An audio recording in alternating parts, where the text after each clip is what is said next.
Hello everyone and guys, welcome to the channel. So today's video will really be an interesting video for all of you guys because today we are going to discuss about one of the most important thing that is always in the mind of a student is how to easily retain general awareness current affairs.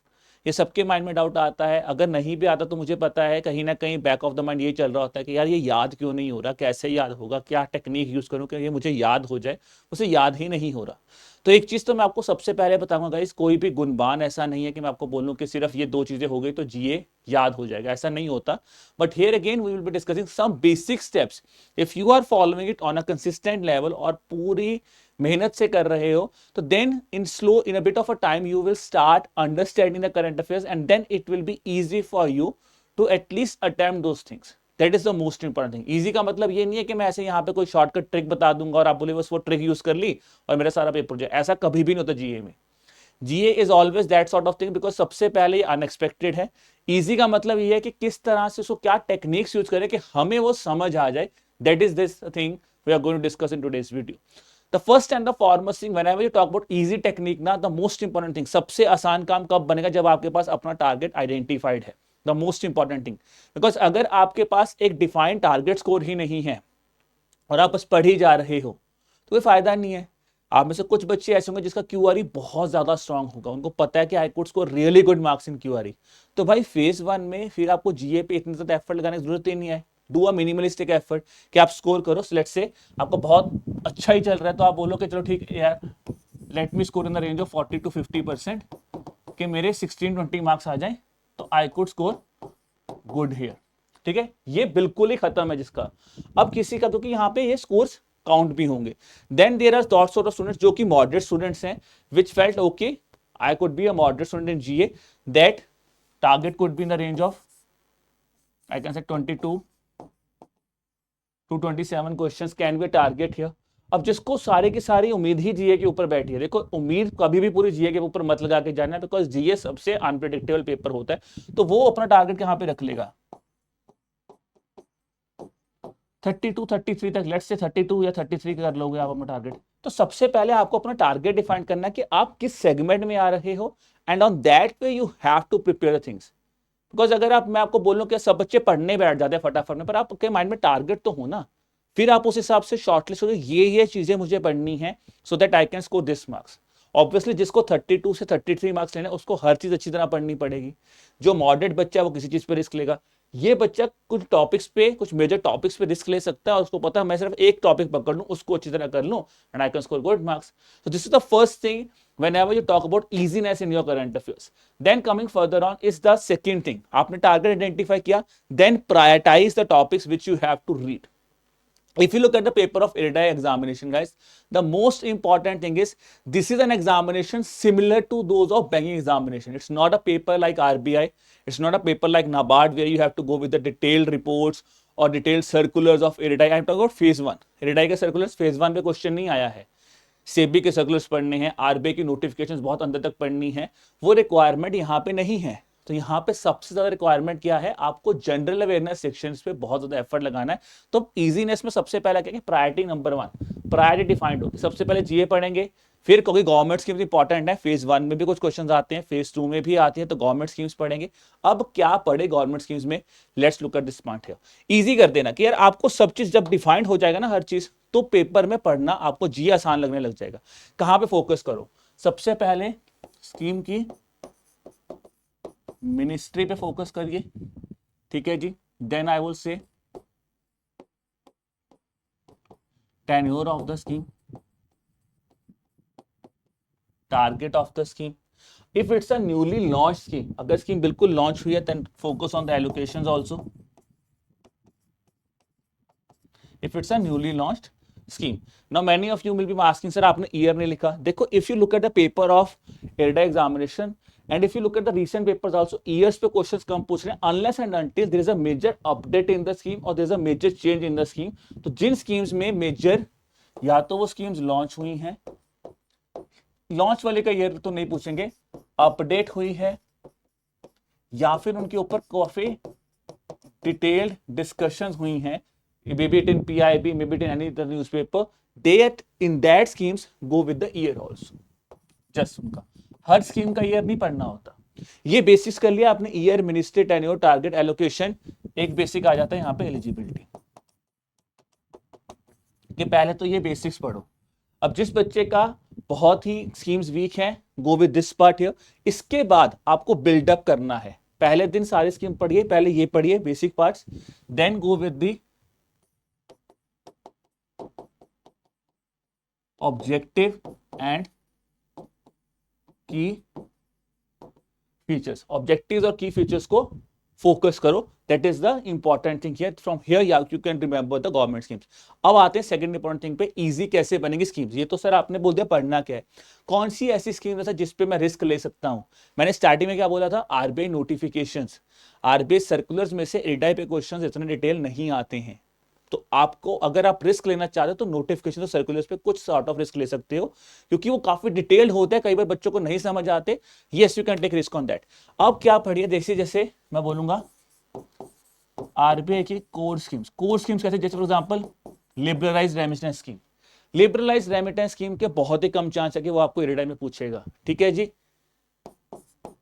Payment infrastructure development fund scheme, कम chances है इस पे question आएगा, तो इन पे question आने के chance कम है। अगर मैं बात करूं यहां से कोर एग्री की scheme, I am strong but core agri scheme, core agri schemes like Rashtriya Gokul mission, national life stock mission,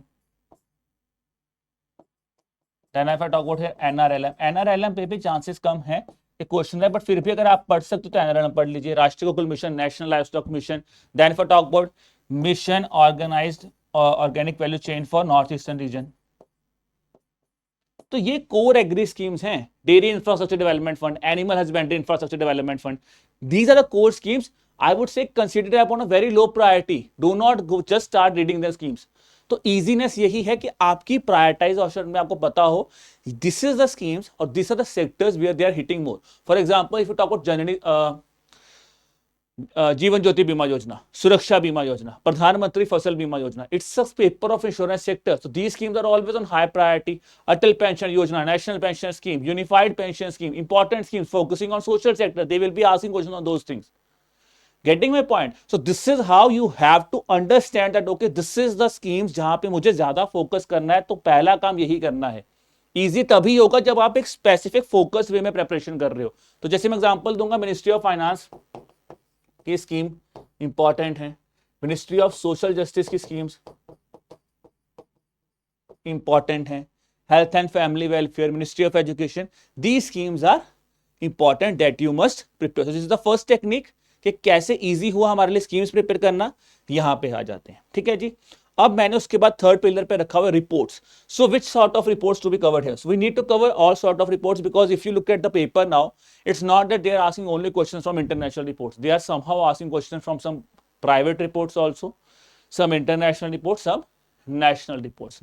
Now if I talk about guys basics of the report, क्या पढ़ना है आपको, रिपोर्ट का नेम पता है सबसे पहले, they will be asking a very basic question, who has released that specific report, releasing body. Then I would say focus on rankings now. Generally I always say focus on the parameters, but देखिए यहां मैं बोलूंगा rankings पे focus कीजिए, जहां पे आपको पता होना चाहिए top 5 bottom 3 rankings here. Then further on in rankings focus on India specific ranking here. This is similar with regards to everything, releasing body, top bottom, ये तो मिनिमलिस्टिक पढ़ ही जाओ। अब you want to score good marks, then further on what you can do is focus on parameters. तो समझ रहे हो हर चीज में, अगर मैं बात करूं स्कीम्स में, हमने पहले डिस्कस किया the basics, you should have an idea, when you understood the basics then go with this part. Similarly in reports if I go here, these are the basics you must prepare, then going further on you can go with the parameters here. अब कुछ reports ऐसे हैं जिसमें कि कोई ranking नहीं आती, उसमें भी आप टॉप बॉटम डिस्कस करो और बहुत प्रोमिनेंट जो चीजें हैं वो पढ़ के जाइए। Okay, coming to private sector reports, वहां पे भी आपको ये पूछेगा, फोर्ब्स में क्या पूछेगा कि नंबर 1 पे कौन है, इंडिया में नंबर 1 पे कौन था, या फिर टॉप 5 में कौन है, बॉटम 3 में कौन है। This is the basic you have to cover in every report here. Okay, so this is how you have to plan the things that you have to read. इसके अलावा financial current affairs आते हैं. Obviously when you read this part, then go with those students, go with the financial current affairs. For example, news related to IRDAI, important. IRDAI ने कुछ changes किए हैं, पढ़िए क्या changes किए हैं, वो important है. Okay, so then go to the financial current affairs news here. Again one thing more, यहाँ पे इतना in depth नहीं पढ़ना जैसे कि RBI में पढ़ा जाता है, उतना in depth questions यहाँ पे नहीं आ रहे हैं. Comparative to that पेपर थोड़ा सा आसान है. तो ये हो गया जी हमारा priority list, that how we can prioritize the current affairs here. Now it totally depends on you कि आप ये ऑब्वियसली सबसे पहले पढ़िए कि आप उसके बाद रिपोर्ट्स पढ़ना चाहते हो, स्कीम्स पढ़ना चाहते हो, जो आपको इजी लगता है दोनों में से कर लीजिए. But that could be a priority order to define yourself that this is how I would study now. My score is in front of me, my topics are in front of me which I have to read. Now comes the most important thing of this technique is how to plan your day, because that is where the thing comes on कि plan कैसे करना अपना दिन. Plan करना बहुत simple है जी. सबसे पहले मैं बोलूंगा have a defined time of current affairs in your day. In your daily routine you should have a defined time of current affair. It could be 2 hours. Paper नजदीक आ रहा है तो 2 से 2.5 घंटे कर लो या 3 घंटे कर लीजिए, वो आपके ऊपर है, पर एक डिफाइंड टाइमलाइन रखिए, चाहे वो सुबह का हो चाहे वो शाम का हो. अगर आप करंट अफेयर्स पहले तक पढ़ चुके हैं, you are on the trot, which means you are up to the date of current affairs, then read current affairs in the morning on daily basis. अगर आपने अभी तक अप टू डेट नहीं हुए हो, then I would say divide the timing as per the months. आप कोशिश करो, जैसे कि हमेशा बोला जाता है last 3 months are the most important one. तो ऑब्वियसली अगर मैं लास्ट 3 मंथ्स की बात करूंगा, अगर टेंटेटिव पेपर नवंबर के आसपास या कहीं पे भी होता है तो सितंबर, अक्टूबर, नवंबर सबसे इंपॉर्टेंट है. देन इनिशियली प्रैक्टिस विद सितंबर current affairs. Now September is there, start with September current affairs, give at least 10 to 15 days to September current affairs. वहां पे डिवीजन रख लीजिए. जीए रखा तो I would be reading the जीए का, let's say आज मैं गवर्नमेंट इनिशिएटिव्स और आपका डिफेंस वाला सेक्टर आज पढ़ूंगा, आज मैं ये वाला सेक्टर पढ़ूंगा. तो that should be the starting of the thing.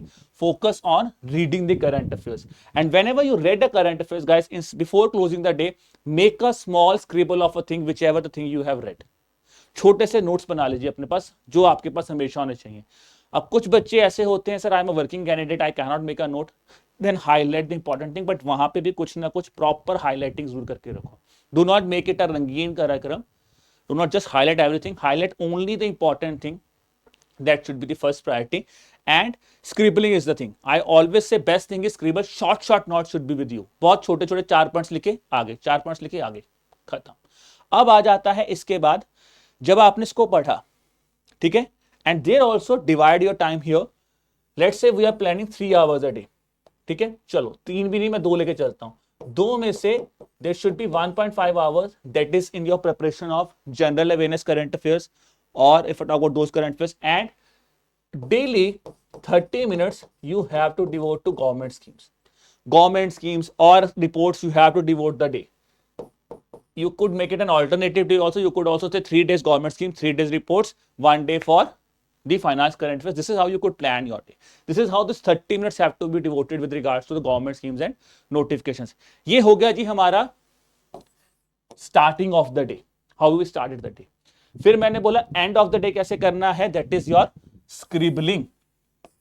Scribble down the notes. Scribbling we should be done here. I have added the day. Now when I wake up in the early morning in the next day, before I start reading or start following this thing, what I have to do is I have to quickly revise the thing that I have done in my past, that I have done read yesterday.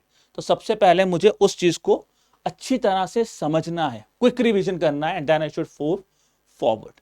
Okay, now when you move forward, I will not say to solve the MCQs just after reading, because then you will be really on a high note. You will always say okay, मुझे तो बहुत अच्छे number आ रहे हैं. Problem यहीं पे होती है. साथ के साथ क्वेश्चन मत करो, practice the MCQs on third day. For example अगर आप वीकली मैगजीन्स पढ़ रहे हो, आप पूरे वीक का मैगजीन पढ़ो. लेट्स से मैंने वीक का मैगजीन 2 दिन में पढ़ लिया, पढ़ा दूसरे दिन. अब आप थर्ड डे रेस्ट करो, फोर्थ डे को क्वेश्चन दो. फोर्थ डे बोलो सुबह मैंने टाइम दे दिया, अब मैं एमसीक्यूज करता हूं. When you practice the MCQs, again you will see something where you are getting something wrong. Then the things where you're getting wrong, note down those things also and add those points in your scribble notes. Also write down your mistakes also in a separate paper with you. Please make a paper, separate paper एक ऐसे बना लीजिए और यहाँ पे आपको अपनी mistakes note करनी है. And you should be honest here. Note down the mistakes. जो भी मैं गलती कर रहा हूं, मैंने करेक्ट को इनकरेक्ट पढ़ लिया है, मैंने स्कीम नहीं ध्यान से पढ़ी, मुझे लॉन्च ईयर भूल रहा है, वो चीजें यहां पे लिखिए। फिर उसको यहां पे स्क्रिबल नोट्स में हाईलाइट करो कि यार मुझे ये भूल रहा है, so that when you now revise the thing you know where you are lacking. That is the thing here, तो इजी बनेगा। फिर अब आपको जो आपके स्क्रिबल नोट्स बने हैं उनको आप third day, seventh day, 15th day, 30th day revise the multiple number of times. There is always a saying practice MCQs. I was said practice MCQs is one thing, but analyzation of MCQs is the most important thing when you want to make anything easy. This is how you have to plan a day. अब यहाँ पे एक छोटी सी technique और बताते जाता हूँ before I end the session here, that how it is easy here. Because जब आप ये चीज करोगे, एक सिंपल चीज है यार, अगर मैं आज आपको कोई भी चीज बोलूँ ना कि मैंने ये चीज आज पढ़ी है और मुझे याद हो गई, नहीं होगी। Even I am a teacher in front of you, मैं करंट अफेयर्स पढ़ाता हूं, तब मुझे बोलो कि मैंने एक न्यूज़ पढ़ाई, मुझे याद हो गई, मुझे नहीं याद हुई। मुझे भी उन न्यूज़ को 4-5, 3-4-5, जब मैं उसको बार बार अपनी आंखों के सामने निकालूंगा तभी वो चीज़ें मुझे अच्छी तरह याद होंगी। तो ये यूनिवर्सल रूल तो जीए में भी अप्लाई होगा, वो आपको करना ही करना है। आपको बेसिक्स ऑफ यूनिवर्सलाइजेशन करनी यहाँ पे भी है। जितनी बार वो चीज़ आपकी आंखों के सामने से निकलेगी उतनी बार आपको निकालनी है। That is the thing, 3rd, 7th, 15th, 30 day, ताकि जब आप 30th डे पे जाओगे तब जाके आपको श्योरिटी हो जाए कि हाँ यार ये न्यूज़ थी, मुझे पता है इसमें ये था। हो सकता है एग्जैक्ट नंबर ना याद हो, बट आपको पता है मैं ऑप्शन से क्वेश्चन निकालूंगा। That is how the current affair will become easy now for you. Okay, now let's talk about further thing before I and the session here. एक टेक्निक और है, बहुत बेसिक टेक्निक है यार। अब कोई बच्चे बोलते हैं कि सर मुझे ना समझ ही नहीं आता कि मैं डे स्टार्ट करता हूं, आपका प्लान भी फॉलो कर लूंगा, but I could not implement और I could not execute the plan. For that I have a very basic technique you could use, is that is Moscow technique.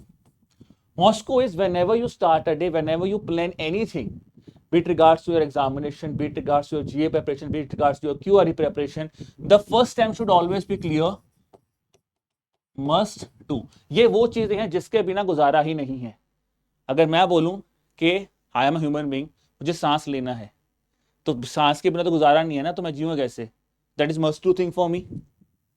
मुझे खाना खाना पड़ेगा एनर्जी के लिए, that is a must to thing for me. So must to topic should always be clear with you. आपको सबसे पहले रात को हमेशा लिखना अपने पास कि कल मेरे प्लान में ये चीजें मुझे करनी ही करनी, that is my must to task. जब आपके ये टास्क पूरे हो गए तो ऑब्वियसली आपको पता है कि today you will get a sense of a motivation that okay I have done my target for the day and this should be practical in nature. उसके बाद आ जाते हैं नेक्स्ट के ऊपर। ठीक है जी, ये हो गया, now I should do this also. मैंने सांस लिया, मुझे खाना खाना है, खाना खाने के बाद मुझे पानी पीना, वो मेरी बेसिक नीड्स है, मुझे करनी ही करनी है। अब मुझे आगे लगता है कि नहीं यार ठीक है, I should dress up good, ठीक है ना, कि मुझे तो ये भी करना है, मैं ये कर सकता हूं, तो शुड डू में आ गया वो topic, that is second thing, should do. अब ये लास्ट वाले दो जो बहुत इंपॉर्टेंट है, C and W is very very important.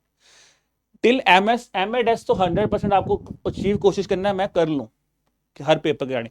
अब आता है C, could do. I am very good in QRE, I should do. कोकांट्स में ये टॉपिक है, जीए में मैंने स्कीम्स पढ़ लिया, good in schemes, let me do schemes, must do schemes, मुझे करनी है। शुड डू, अब मुझे फाइनेंस करंट अफेयर्स इतने अच्छे नहीं लगते, बट मैं फिर भी अगर कोशिश करूंगा तो I could do those current affairs if I try, थोड़ा सा पढ़ लेता हूं, that is could do. That should always be the last of the thing, कि मैं देखूंगा अगर मेरे पास टाइम मिला तो मैं ये भी कर लूंगा, कुड डू। मुझे सबसे पहले मस्ट डू, फिर मुझे ये करना ही करना है, उसके बाद मैं ये करूंगा, अगर टाइम मिला तो मैं ये कर सकता हूं, और फिर ये चीज सबसे इंपॉर्टेंट है, that is want do. And guys that should always be in your preparation plan, that should always B think want do. आज के दिन में अगर मैंने टारगेट रखा है कि I am reading schemes, I am reading GA, defence and science and technology news, I want do reports today, तो चाहे मैं जितना मर्जी टाइम ले लूं, मैं रिपोर्ट्स नहीं पढ़ूंगा। इफ आई फॉलो कि मुझे डिफेंस और मैंने स्कीम्स साइंस एंड टेक पढ़ा, if I have a time I should do awards also, should do. Then follow the time, I could go with the books and authors, GA वाला part. ये ऐसे चला। Want to, I want to reports today, मैं नहीं पढ़ूंगा आज, मैं कल पढ़ूंगा, आज पढ़ूंगा ही नहीं। Want, this is the topic I am understand this thing कि मैं इतनी बार पढ़ चुका, मुझे नहीं समझ आ रहा, I want to that topic, that should always be the thing in front of you कि क्या चीज मुझे नहीं करनी। और जब आपने ये प्लान प्रॉपर बना लिया, आपने अपना प्रायोरिटाइजेशन प्रॉपर बना लिया, आपने अपना टारगेट पूरा बना लिया, तो definitely guys the things will always be easy for you, then you will start understand the thing. ये नहीं कह रहा कि वो चीज आसान हो गई, क्योंकि आप इतनी बार कर चुके हो, आप इतने प्लान, इतने फोकस्ड हो, अब आपको वो चीज जल्दी से जल्दी समझ लगने लगी है और अब वो आसानी से समझ लगने लगी है। This is what is known as the easy technique for the IRDAI grade examination. So I hope guys you have liked that video. Okay, आपको समझ भी आया होगा। अब अगर आप स्टूडेंट हैं जो कि if you still want a guidance for any for examination and you are looking for something, so guys we at Edutap have decide specific course for the IRDAI graded students.